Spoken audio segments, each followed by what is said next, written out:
இடுப்பு வலி, தொடை வலி மற்றும் தொடை பிடிப்புகள், முட்டி வலி, கெண்டைக்கால் வலி மற்றும் பிடிப்பு, இடுப்பிலிருந்து பாதம் வரை உள்ள வலிகள் போக்குவதற்கு நம் பாதத்தில் உள்ள பிரதிபலிப்பு புள்ளி. இது இடுப்பு இணைப்பு பகுதியை குறிக்கிறது. இந்த முட்டிக்கு நேராக உள்ள பகுதி தொடை பகுதியை குறிக்கிறது. இது தொடை பகுதி. இது முட்டி இணைப்பை குறிக்கிறது. இது கெண்டைக்கால் பகுதி. இது பாதம். இது முட்டி சிப்பி, நீக்காப். இது முட்டி இணைப்பு. இது முட்டி சிப்பி.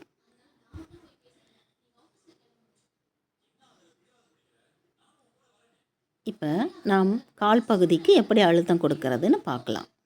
ஓகேவா? இடுப்பிலிருந்து பாதம் வரை உள்ள வலிகள் நீக்குவதற்கும் பிடிப்புகள் நீக்குவதற்கும் எப்படி அழுத்தம் கொடுக்கலான்னு பார்க்கலாம். இப்படி நம் பாதங்களை பிடித்து கொண்டு நம் கைகளாலேயே அழுத்தம் கொடுக்கலாம். இடுப்பு இணைப்பில் உள்ள வலியை போக்குவதற்கு அல்லது அங்குள்ள பிடிப்பு இவைகளை போக்குவதற்கு. இது தொடைப்பகுதியில் உள்ள வலி மற்றும் பிடிப்புகளை நீக்கும். அந்த கெண்டைக்கால் முட்டிக்கு நேராக அழுத்தம் கொடுக்கணும். இது முட்டி இணைப்பை குறிக்கிறது, கால் முட்டி இணைப்பை குறிக்கிறது.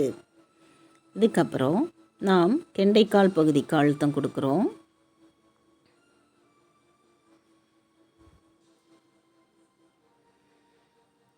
இப்படி இந்த ஸ்டிக்கை பயன்படுத்தி அழுத்தம் கொடுக்கலாம். முட்டிச்சிப்பியில் அழுத்தம் கொடுத்துட்டு கெண்டைக்கால் பகுதிக்கு இந்த பக்கம் நம்ம அழுத்தம் கொடுக்குறோம்.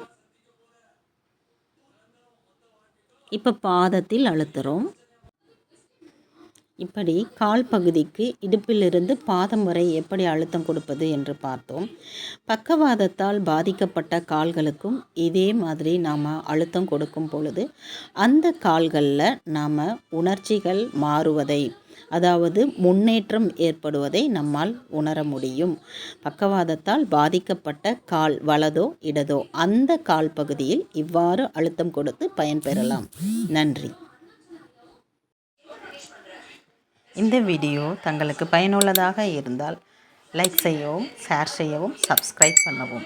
நன்றி.